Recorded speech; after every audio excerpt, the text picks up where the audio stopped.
እየተባለ ይወጣል። በቃ ይሄው ጨርቁ ያው የተለመደው ሱቲው ይደረጋል። በቃ ይሄው ውስጡ ምንድነው ያለው? በቃ ጣውላ ነው። እንደዚህ ስታይሏ እቺ ናት። በቃ ስታይሏ እቺ ናት። እንደዚህ ተደረጋ ምትወጣ ማለት መጽሐፍ ቅዱስ ስናነብ ያለው ታቦትና አሁን እነሱ ተሸከምናት የሚሏት እቺ አራት ማዕዘን ጣውላ እኛ እኮ እዚህ ለታቦቱ ስንሰግድ ይሄ ታቦቱ ውስጥ ታቦቱ በአማርኛ ልንገራችሁ እንጨት ነው። ታቦቱ ነው አይደለም? ነው እንጨት ነው። እንጨቱን ግን የማንን ስም ጽፈንበታል? የእግዚአብሔርን ስም። የምንሰግደው ለማን ስም ነው? ለእግዚአብሔር ስም ነው የምንሰግደው። እኛ እንጨት እናመልካለን እንዴ? አናመልክም በፍጹም። ታዲያ ምንድን ነው? ኢሳይያስ ያለው ነገር ነው እኮ እንደው የሰው ሞኝነቱ አለ። እንጨቱን ቆርጦ ግማሹን አልጋ ይሰራበታል አለ እና ደግሞ ግማሹን አንድዶ ይሞቅበታል። ግማሹን አልጋ ሰርቶ ይተኛበታል። ግማሹን ስጋ ጠብሶ ይበላበታል። ግማሹን አምላክ አድርጎ ይሰግድለታል አለ። ጅል ማለት ይሄ ነው። አዲያ ዳጎን ለባብሶ አይኑን አፍጥጦ ጆሮውን እንደዚህ አድርጎ ወርቅ ተደርቦለት ዘንግ ሁሉ አስዘውት እንደዚህ ብሎ አይን እያለው ማይ ጆሮ እያለው የማይሰማ ይኸው እንደዚህ አንዳንዱ ሰው እንደ ዳጎን ነው። ምን ማለት መሰላችሁ? አባ ጊዮርጊስ የመምህር ስም ይዞ የመምህር ዕውቀት የሌለው ዳጎን ይባላል ይላል። የመምህር ስም ይዞ በሉ የመምህር ዕውቀት የሌለው ምን ይባላል? ዳጎን ይባላል። ሰማችሁኝ? ለምን ዳጎን ለባብሶ ቁጭ ብሎ እንዴት አደርክ? ዝም። እርቦኛል፣ ዝም። ጨንቆኛል፣ አረጋጋኝ፣ ዝም። ተናድጃለሁ፣ ልቤን መልሰው፣ ዝም። ምንድነው አንተ? ዝም። በድንጋይ ነው የምቀጠቅጥ፣ ዝም። ማን ነው እንደዚህ የሚያደርገው? ዳጎን ማለት ዝም። መምህር ተብሎ ሲያበቃ ያስተምሩኝ፣ ዝም። ጥያቄ አለኝ፣ ዝም። ቸግሮኛል፣ ዝም። ይሄ ምን ይባላል? ዳጎን። እኔ አላልኩም፣ አባ ጊዮርጊስ ነው ያለው መጽሐፈ ምስጢር ላይ። ለቄሶች መልእክት አለ። ተሸክመ የምትወጣው እንጨት እኮ አባ እንጨት ነው፣ እንጨት ነው። በዚህ ላይ ግን እግዚአብሔር ይሰራል። የሙሴ እኮ በትር እኮ እንጨት ነበረች። የአሮንም በትር እኮ እንጨት ነበረች። ይሄንን እኛ ቅዱስ ብለን እንጠራዋለን። እንግዲህ ምን ትሆን? ተመቷል አባት እዚህ ላይ ምን ትሆን? ተገርፏል አባት በዚህ እኮ ክርስቶስ ተሰቀለ እንጂ የተገረፈው ሰይጣን ነው፣ የሞተው ዲያብሎስ ነው። ይሄንማ እሰማዋለሁ። ኢየሱስን እዚህ ላይ ያገኘዋለሁ። ከኪስህ ፎቶ ያወጣ ሳሚ ዘመዶችህ ደብረታቦርን ባለፈው አከበራችሁ። ደብረታቦር ተራራውን ራሱኛ ቅዱስ ነው የምንለው አታውቁም? ተራራውን ቅዱስ ነው የምንለው ለምን? ክርስቶስ ቆሞበታል። ሌላ ቀርቶ ኢየሩሳሌም ቅድስት ነው የምንላት፣ ምድሪቱን ሁሉ ቅድስት ነው የምንላት። እንስማታለን እኮ ወደ መቅደስ ስንገባ ሁሉም እንሰማው እኮ ለዛ ነው። ቆይ ልንገራችሁ ጴጥሮስ ያለውን። ጴጥሮስ ኦርቶዶክስ ነው፣ የኦርቶዶክሳውያን አባት ነው። ደብረታቦርን ምን ብሎ እንደጠራው ታውቃላችሁ? ሁለተኛ የሐዋርያው የጴጥሮስ መልእክት ምዕራፍ 1 ላይ ተጽፎላችኋል።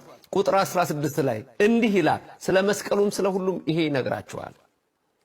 የእርሱን ግርማ አይተን እንጂ በብልሃት የተፈጠረውን ተረት ሳንከተል የጌታችን የኢየሱስ ክርስቶስን ኃይልና መምጣት አስታወቅናችሁ።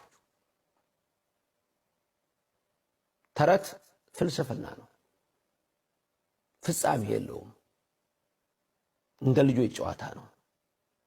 ምን እንዴት መቼ እያለ መድከም ነው።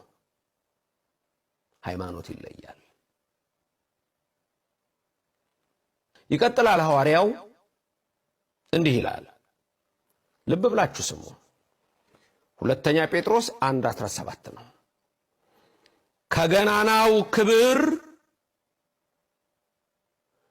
በእርሱ ደስ የሚለኝ የምወደው ልጄ ይህ ነው የሚል ያ ድምፅ በመጣለት ጊዜ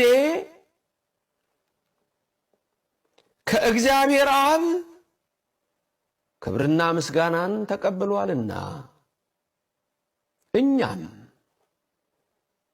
በቅዱሱ ተራራ ከእርሱ ጋር ሳለን ይህን ድምፅ ከሰማይ ሲወርድ ሰማን።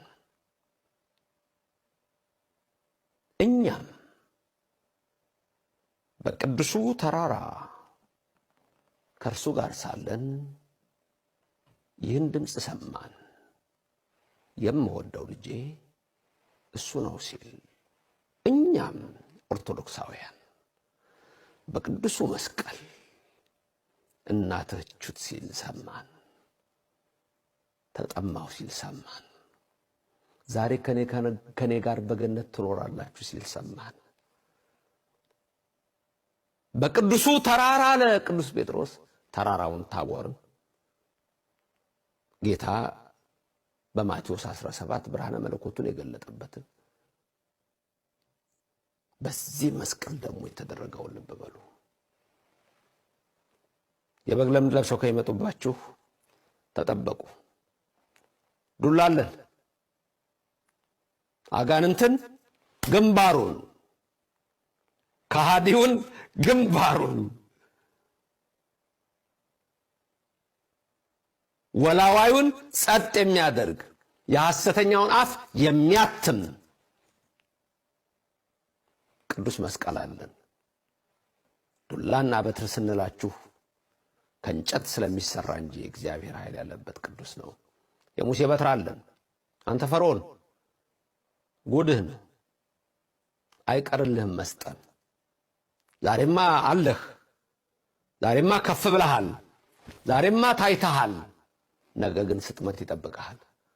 በንስሐ ሕይወት የምትመለሱ እባካችሁ የእግዚአብሔርን ቃል እዩና ተመለሱ። በክደት አትጥፉ፣ ከሚጠፉት አትጥፉ። ሰዓት የተዘጋጃለ፣ የምጽአት ሰዓት። ይህን ቅዱስ ተራራ ቅዱስ ጴጥሮስ ቅዱስ ብሎ ከጠራው የኦርቶዶክስ ቤተክርስቲያን ምእመናን የምትሰግዱት ቅዱስ በሆነ ስፍራ፣ የምትሳለሙት ቅዱስ መስቀል፣ የምትቆሙት በቅዱስ ተራራ ነው። ከዚህች እምነት ወጣችሁ ግን በከንቱ ሰዎች ተታላችሁ፣ ወይ መነኩሴ ነኝ በሚል ወይ ዲያቆን ነኝ በሚል ወይ ቄስ ነኝ በሚል ከእውነተኛይቱ መንገድ የወጣችሁ የበግ ለምድ ለብሰው መጥተው ከተወሰዳችሁ እናንተ በንስሐ ሕይወት ተመለሱ። እግዚአብሔር ይጠራችኋል። እንዲሁ ዝም ብለን የምናነሳው ነገር አይደለም። የሕይወት ጉዳይ ነው። ኢየሱስ ለፍርድ ይመጣል። የደብረ ዘይት ተራራ ይሰነጠቃል። አንድ ወደ ምስራቅ አንድ ወደ ምዕራብ አለ። በደብረ ዘይት ተራራ ላይ ነበር ቆሞ ያስተማረው። የዛን ጊዜ ምጽአት ይሆናል። የደከሙ ጉልበቶች በኃጢአትና በዝሙት በኢየሱስ ክርስቶስ ፊት መቆም አይችሉም። የሐሰት አንደበቶች ይዘጋሉ። መዝሙር 30 ቁጥር 18 ምንድን ነው የሚለው? መዝሙር 30 ቁጥር 18 በሽንገላ በትዕቢት በድፍረት በቅዱሳን ላይ የሚናገሩ አንደበቶች ዲዳ ይሁኑ ይላል። በኢየሱስ እናት በድንግል ማርያም ላይ በኢየሱስ መስቀል በቅዱስ መስቀል ላይ ክፋትን የሚናገሩ በቅድስት ቤተክርስቲያኑ ላይ ከንቱ ነገርን የሚናገሩ የሐሰት አሰራሮች ሁሉ ይጠፋሉ። የእግዚአብሔር ታቦት ኃያል ነው፣ መስቀሉም